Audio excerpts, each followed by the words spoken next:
갈 영혼이 예수 믿고 천국 백성이 된다고 하는 것은 이거보다 기쁜 일이 어디 있겠습니까?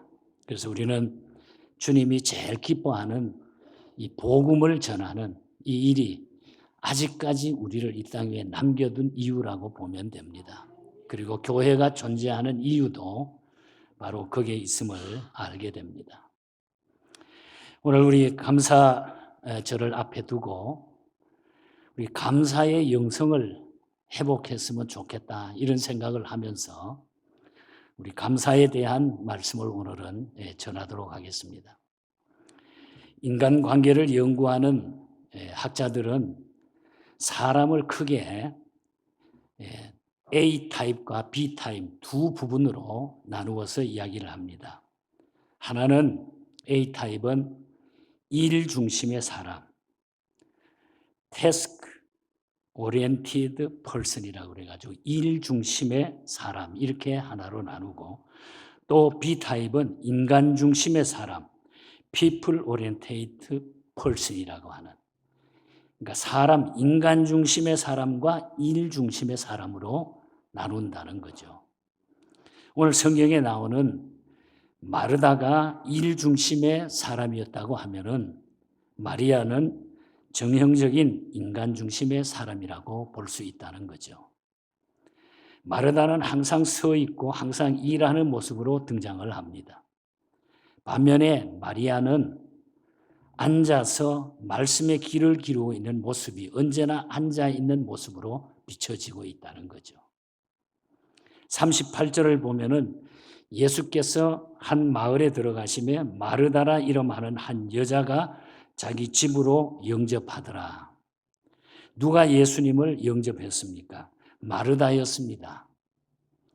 또 39절을 보면 그에게 마리아라고 하는 동생이 있어 주의 발치에 앉아 그 말씀을 듣더라. 마리아는 예수님의 발치에 앉아서 그의 말씀을 들었다. 그런 얘기가 나타납니다. 이때 마리아는 무엇을 하고 있었을까? 말씀을 듣고 있었던 거죠. 예수님의 발치에 앉아서. 어떻게 말씀을 듣고 있습니까? 앉아서 듣고 있었다. 하나님 나라에는 이 두 가지 유형의 사람을 다 필요로 합니다. 주님 앞에서는 마르다와 마리아 모두 동등하게 존귀한 자들입니다. 누가 잘나고 누가 못난 게 아니라 다 동등하게 귀한 존재들이죠. 이 말씀에서 발생하는 가장 큰 오류가 있다고 하면은 무조건 마르다는 잘못했고 마리아는 잘했다는 그런 견해를 가지고 있는데 그건 아닙니다. 동시에 말씀 묵상을 봉사보다도 더 가치 있는 일로 평가하게 되는 겁니다. 만약에 이런 해석을 정당하게 수용하게 되면은 우리 교회의 모든 마르다, 예를 들면 주방 봉사, 교회 안내, 전도 다 포기하고 예배와 성경 공부에만 열중한다면은 우리 교회가 무슨 일이 일어나겠습니까? 다른 거 다 포기해버리고. 성경을 주의 깊게 살펴보면은 주님은 결코 마르다의 섬김 그 자체를 비판하지 않으셨다는 거예요. 그 봉사 자체를 주님이 비판하지 않으셨다는 겁니다. 41절을 보면은 주께서 대답하여 이르시되 마르다야, 마르다야, 내가 많은 일로 염려하고 근심하나. 여기서 주님은 마르다가 행한 많은 일을 비난한 것이 아니라 그녀가 많은 일을 시도하지만은 그런 일을 하면서 염려와 근심에서 해방될 수 없었다고 하는 것을 주님은 지적하고 있다는 거죠. 만약 마르다가 이런 일들을 하면서 즐거워하고 감사하며 할 수 있었다고 하면 오히려 주님은 그녀를 소위 요즘 말하는 슈퍼우먼으로 칭하셨을 거예요. 제일 훌륭한 여성으로 아마 칭했을 것입니다. 오래전에 중국에서 학생들을 가르치다가 탈북해서 같이 있는 그 학생들 가운데 북한의 형편을 잘 아는 몇 분들이 있었어요. 이런 이야기를 하다가 북한에서는 슈퍼우먼, 그걸 이제 설명을 해주면서 북한 말로 무엇이라고 표현하느라 이런 질문을 해봤더니 거기 있는 분이 그런 말이에요. 정답은 방방 뜨는 에미나이 그러더라고요. 방방 뜨는 에미나이. 슈퍼우먼, 방방 뜨는 에미나이 그러더라고요. 사실 주님의 몸된 교회는 이런 방방 뜨는 에미나이들이 헌신이 필요합니다. 왜 필요하지 않겠어요? 정말로 빚진 자고 교회는 그런 자들에게 빚진 것이 많이 있죠. 문제는 마르다의 영성에 마리아의 영성을 조화시켜야 된다는 거예요. 자, 그렇다면 오늘 이 두 여자의 사건을 통해서 감사의 영성이 회복되려고 하면은 우리의 섬김의 태도가 어떻게 달라져야 될까? 저는 그걸 말씀드리려고 합니다. 감사의 달에 또 감사절 앞에 우리의 감사의 영성이 정말로 회복되기 위해서는 어떤 모습에서 우리가 하나님을 섬겨야 될까? 첫 번째로 말씀을 드리는 것은 성취하는 것보다 존재에 집중해야 된다는 거예요. 내 존재 가치를 알아야 된다는 거죠. 성취하는 것보다 존재에 집중해야 된다. 무슨 내용입니까? 그 독일계의 유태인 그 정신 분석가고 사상가 가운데 우리가 잘 아는 에릭 프롬이라고 하는 분이 있어요. 이분이 남긴 책들이 많죠. 이분의 책 가운데 유명한 명저 가운데 소유냐 존재냐 하는 이런 책이 있는데 거기에 보면은 인간의 실존 양식을 소유적인 실존하고 존재적인 실존으로 나누었어요. 소유가 중요하냐 존재가 중요하냐. 현대의 자본주의 혹은 물질적 가치관의 영향으로 우리는 더 많은 소유와 성취가 인생을 행복하게 만들 거라고 착각하기 시작을 한 거예요. 내가 많이 가지면 행복하다. 많은 것을 소유하며 행복하다.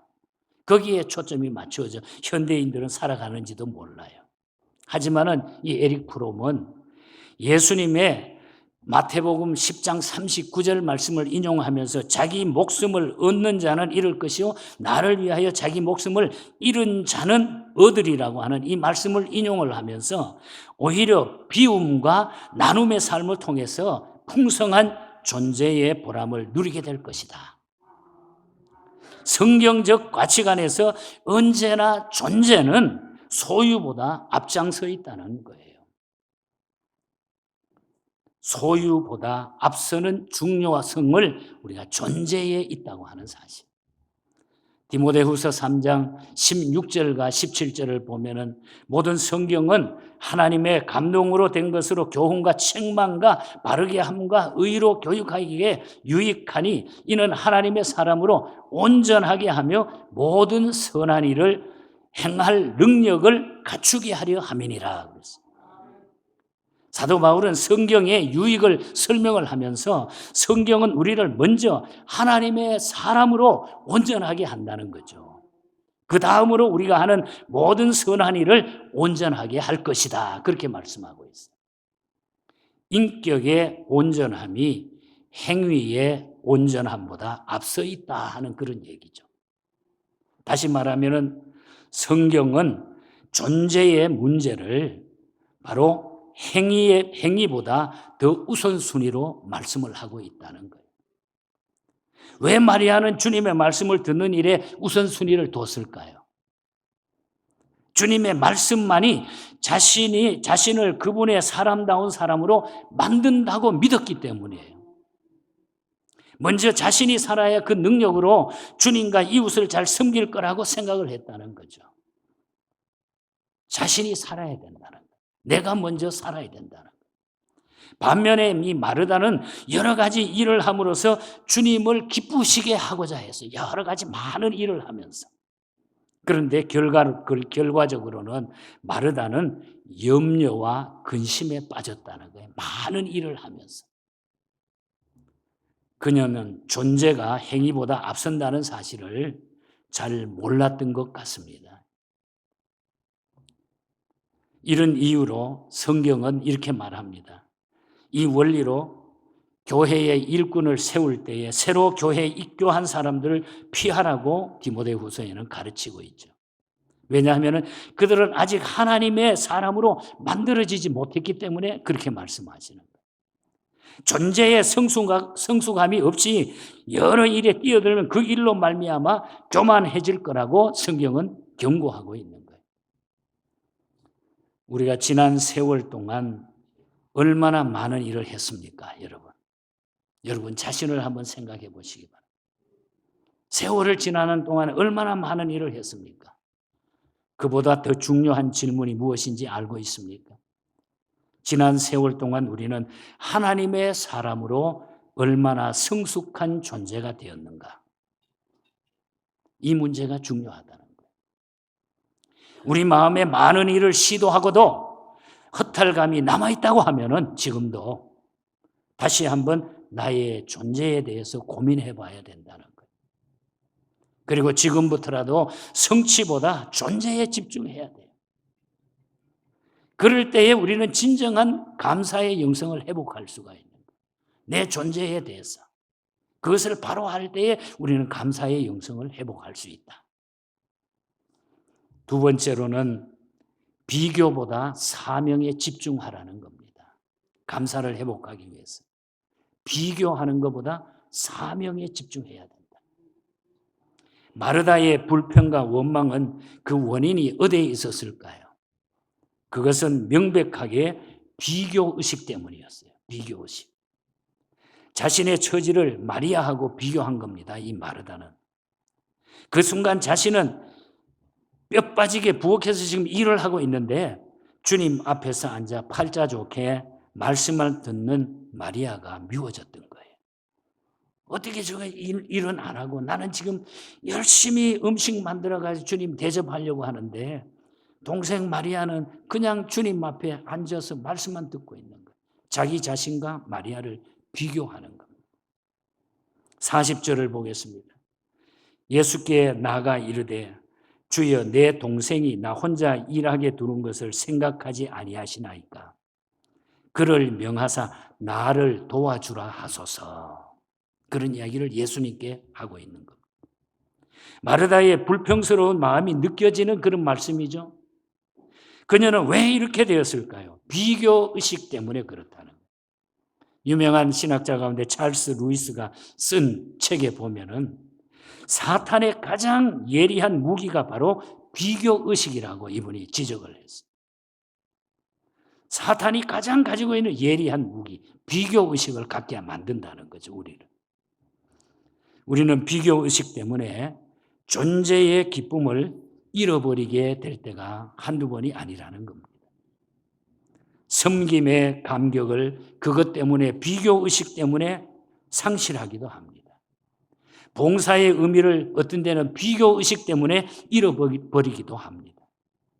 왜 나는 이렇게 열심히 하는데 저 사람은 왜 안 해? 이렇게 비교하다가 보면 우리는 어느새 사탄의 시험에 넘어가게 된다는 거죠. 그런데 마르다가 비교에 열중하는 것보다 자신에게 주어진 사명을 집중해 묵상했더라고 하면 얼마나 좋았을까. 그 이야기를 하고 싶은 거예요. 그런데 이 마르다는 지금 주님을 묵상하는 것도 아니고 자기의 사명을 묵상하는 것도 아니고 주님의 발치에 앉아있는 괘씸한 동생 마리아를 지금 묵상하고 있는 거예요. 게다가 그녀의 행동에 대해 불평하고 원망을 막 늘어놓습니다. 예수님 앞에. 우리가 이 이야기를 하면서 한 가지 생각나는 성경이 요한복음 마지막 장인 21장에 보면은 아주 흥미로운 사건이 하나 기록이 되어 있습니다. 예수님은 베드로에 대한 이야기인데 예수님은 베드로의 순교를 예언하며 한때 주님을 배신했지만은 그의 마지막은 죽음에 영광스러울 거라. 죽음이 영광스러울 것이라. 예수님이 베드로에 대한 그런 예언을 합니다. 그러면은 이 베드로는 그 이야기를 들었으면 자신의 장렬한 최후를 묵상하면서 자기의 마지막 사명을 생각하는 것이 정상이죠. 아, 그렇구나. 그런데 그때 베드로는 아주 엉뚱한 질문을 던지는 거죠. 옆에 있는 사도 요한을 가리켜 가지고 주님, 이 사람은 어떻게 되겠습니까? 그렇게 묻는 거예요.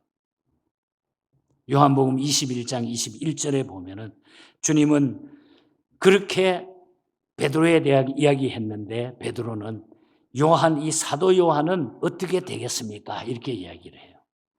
예수님의 제자들조차 이런 비교 의식에서 자유롭지 못했다고 하는 것을 우리가 보게 되는 거죠.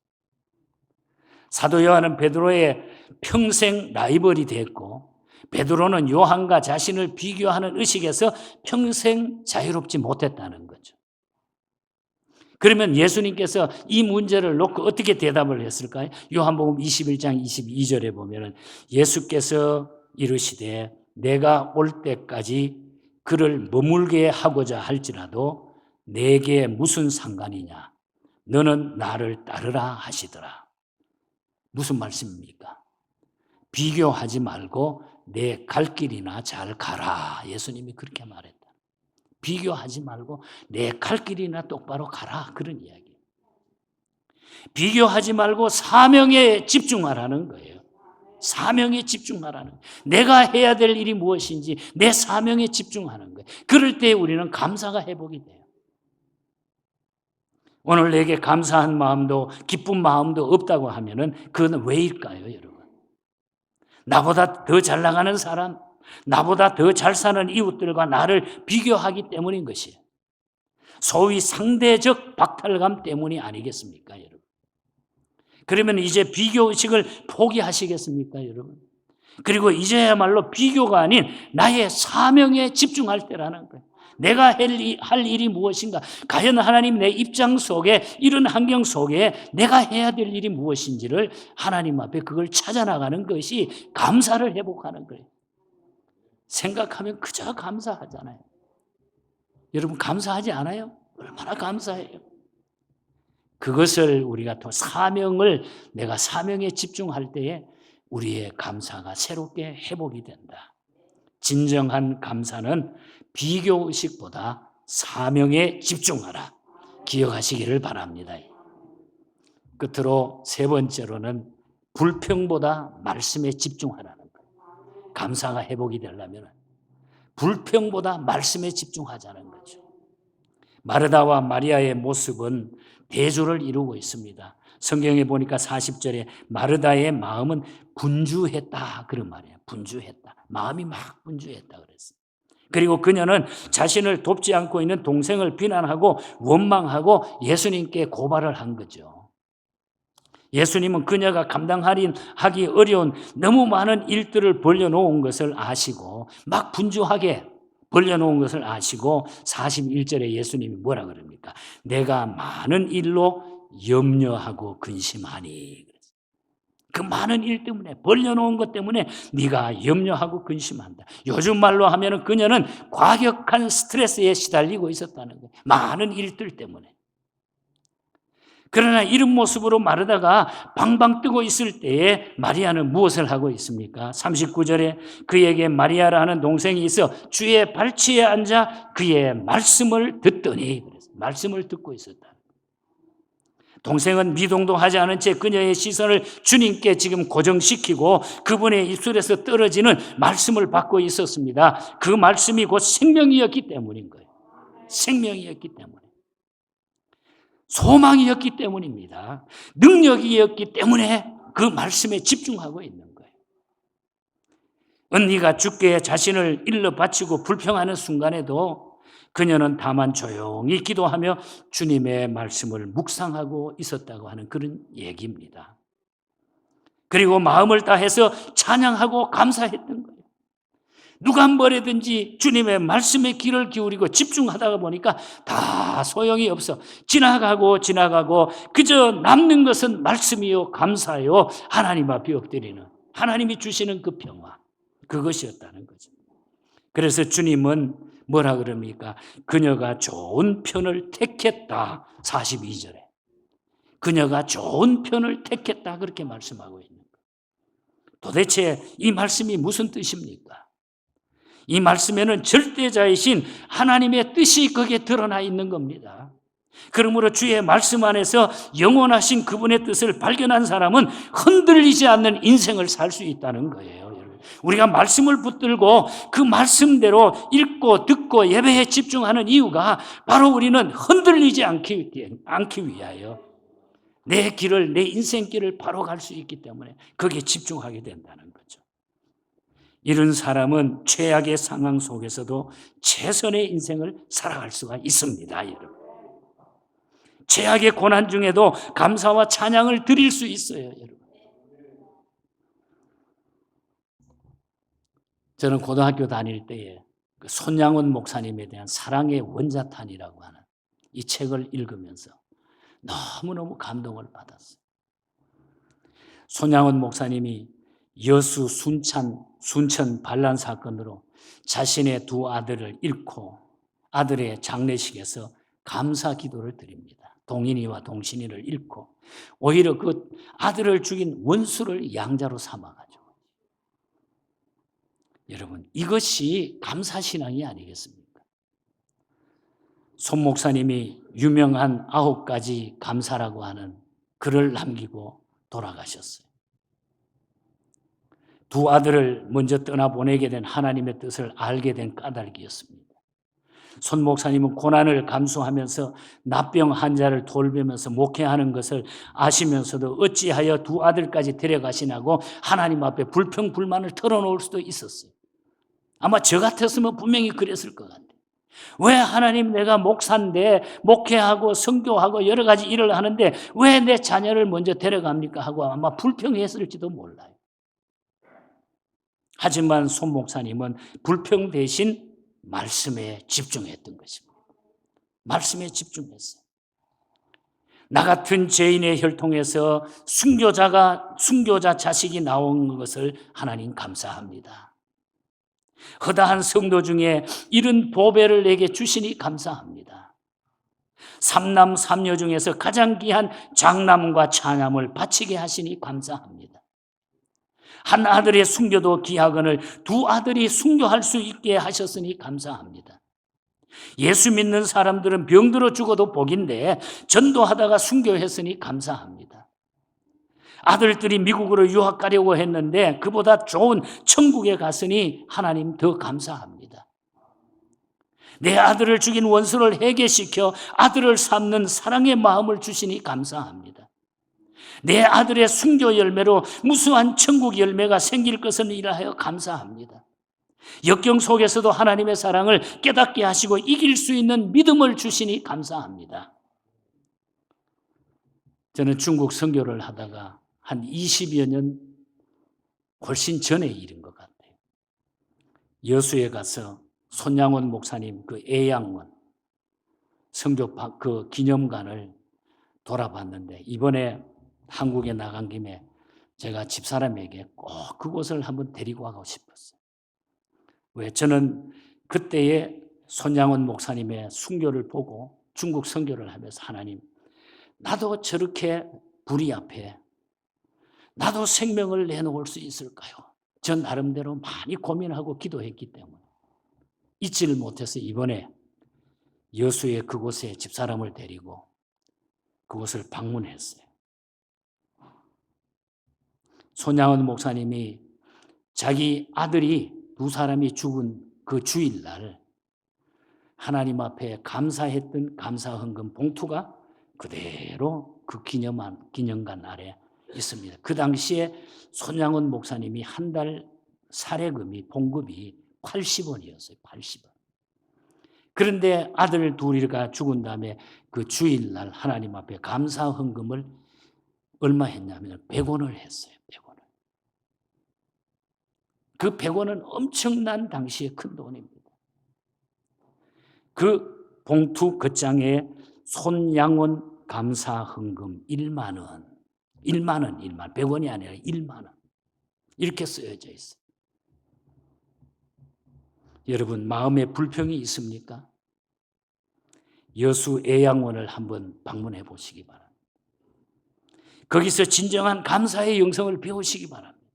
저는 꼭 여러분들이 한국 방문하면 한번 다녀오기를 바라요. 참으로 감사하며 살고 싶습니까? 그러면은 성취보다 존재에 집중하시기 바랍니다. 비교보다 사명에 집중하시기 바랍니다. 불평보다 말씀에 집중하시기 바랍니다. 그래서 손 목사님은 말씀을 붙잡은 거예요. 말씀에 집중을 한 거예요. 그래서 생명을 내놓을 수가 있었어요. 참된 감사의 영성을 간직하고 그 감사의 표현의 소중함을 아는 주님의 귀한 성도들이 다 되시기를 바랍니다. 여러분, 우리 감사절을 앞에 두고 정말 내가 하나님 앞에 감사해야 될 것이 무엇인가? 내가 지금까지 어떻게 인생길을 걸어왔는가? 진정한 하나님 앞에 감사가 진정한 감사가 무엇일까? 할 수 있는 최선을 다하시기를 바랍니다. 꼭 물질만이 아니에요.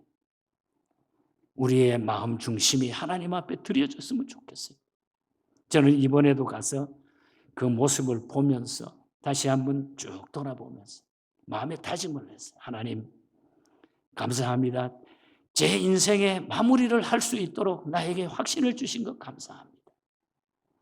앞으로 남은 생에 나도 복음을 위해서, 주님 위해서 살다가 하나님 앞에 서겠습니다. 그런 기도가 속으로 확 타오르더라고요. 날은 정으로 가고 어두워한데 그 박물관에 이미 시간이 지나서 마침 원래 5시면 문을 닫아야 되는데 그날따라 우리가 갔는데 사람이 한 사람도 없고 우리 집사람하고 둘이 다 구경했어요. 여러분, 하나님께서 주신 은혜였다고 저는 믿습니다. 그래서 여러분, 감사의 영성을 회복하게 되면 다른 인생의 모든 문제가 다 해결이 되게 돼 있어요. 펠프스라고 하는 목사님이 계십니다. 이분은 죄인인 우리를 구원해 주신 사랑을 생각을 하면서 어떻게 주님의 이 은혜에 감사하고 살아야 될까? 어떻게 주님의 이 은혜를 내가 갚을 수 있을까? 어떻게 내가 주님을 위하여 살 수 있을까?